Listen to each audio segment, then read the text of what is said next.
I'm talking to the Ramones right now. Joey, Johnny, Judy, and Marky, you have your people here with you. You got the best fans in the world, you know? Well, I guess so. They love you. And by the way, your names aren't really Ramone. You just didn't know. It's a coincidence. You never. It's a coincidence. Yeah. It just all happened. When we met in the elevator, we all have the same last name. You know? You never give your real names, but you don't want your mothers to be subjected to that. Disgraced. Right, right. Yeah. How'd you? My mother just left the country, you know? How did you get together, you guys? We started like summer of 1974, and we grew up together, lived in the same block, we were friends. Something we always wanted to do. It's a natural phenomena. Can you see? Yes. Well, Yeah? don't do it there. Oh, It's not the right spot, you know? All right. And by the way, you know. I was meaning to get a haircut. You know? But you didn't have time. No, it's too many things to do, you know. What do you do? What do I do? What do you guys do all day? Nothing.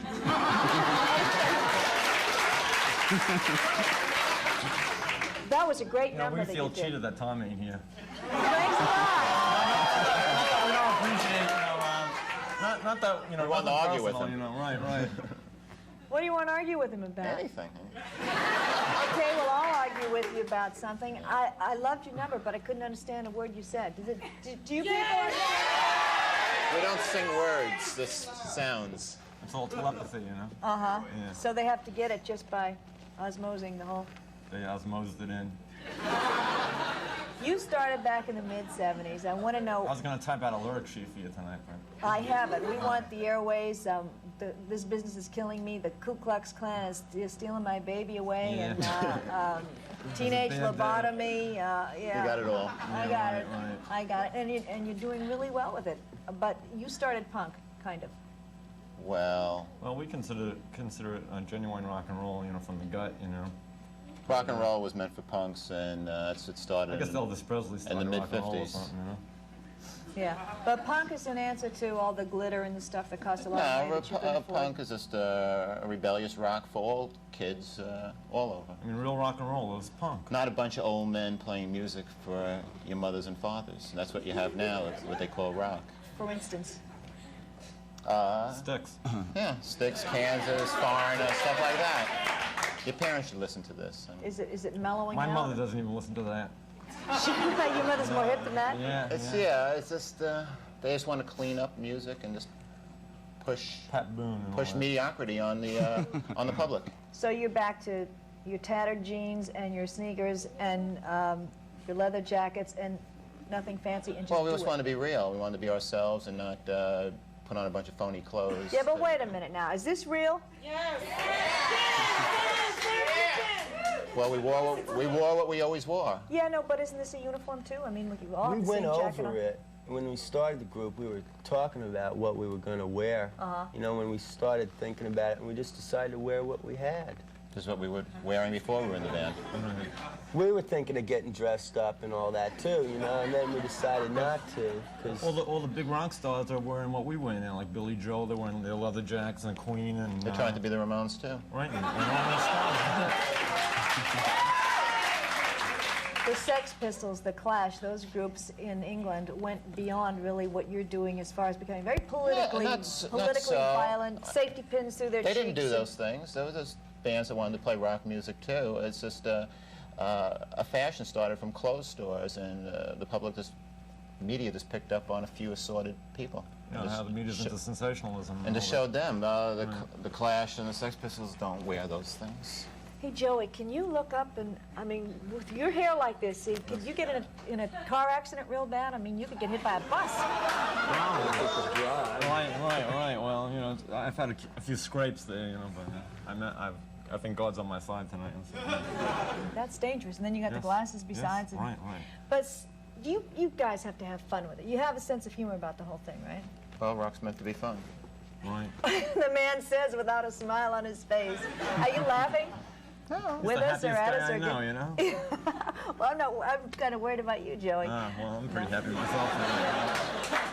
Are you? I've been waiting 2 years to be on this show, you know? How do you feel about the bands that you really inspired back in the mid-'70s, like Blondie and these people, that have, in a sense, commercially eclipsed you? Does that make you mad at all? No. I mean, they took that way, to do that, and play, you know, disco music and things like that to make it. We do what we believe in, we have our integrity, and we're happy doing what we do. We're the only band that's Probably. the only band that stuck to its original ideals, you know. Everybody else took the easy route, you know. Everybody else either went the sound of Bruce Springsteen, like Elvis Costello and people like that, or they went disco, or they went reggae or something like that. And we're the only band that stuck to our original idea, you know. And Which was hard-driving rock and roll, that's what rock and roll is all about, you know. Yeah. And we're not mad. We're doing what we want to do, and we're happy doing this. And you're making some money, Right. obviously. I mean, Yeah. there's room for everybody. There's no reason to shut out one kind of music, you know. There's room for everybody, you know. What about radio?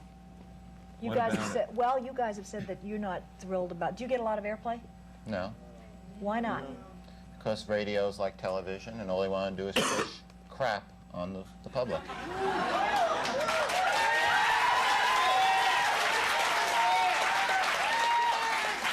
That's Not this show. This show is one of the better shows on television. I'm talking about...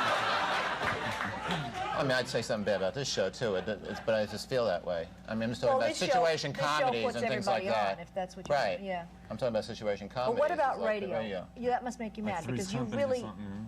yeah, you really thrive. I mean, you survive on airplay, don't you? You need that to sell your records. So. Yeah.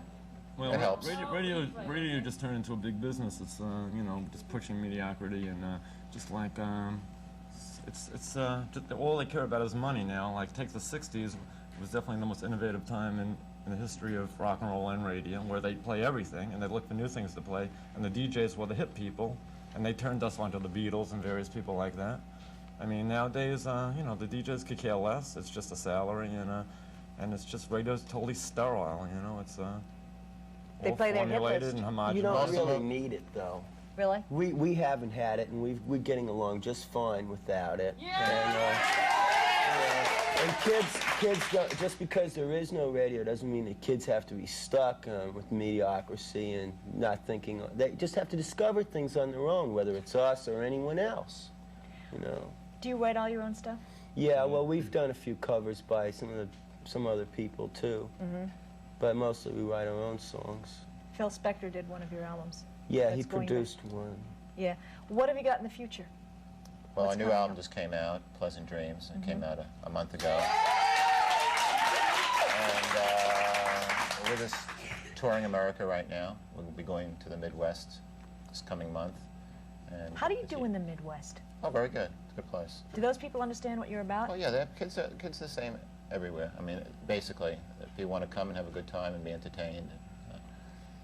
So, you know, everywhere's the same. It's the kids in the suburbs, like the Midwest, that are really kind of cheated because you know, a lot of people don't go to that. You know, like we hit all the nooks and crannies, you know, whereas a lot of the big bands just play all the 20,000 civic auditoriums in the country, and we don't, you know, we play for the people, you know, whereas they play for the money and. They could care less if the kids can dance or see, you know, or if the bouncer breaks their head, they can care less, you know. Well, actually, you know, I've seen these big bands come through, these big We see them groups go like by say, too, you know? yeah, they come by and they have 9,000 people following them. I mean, you don't need all that money anyway. You don't put it into clothes. I mean, But we don't go out to the Midwest and really shock anybody. We're just the same as they are. We're not. We may be a group based out of New York, but we're all kids from Queens. We're suburban people, and we have the same problems that everybody else has in Detroit or in Ohio or anywhere else. And We got that's why stock in kids are Levi's, relating though, to us. but you do. The Ramones, thanks very much for coming down. You sure you're okay, Joey? Yes, I'll okay. survive. All right, okay. Thanks very much. They started out in a paint store and they've... There we go. Last month, a Minneapolis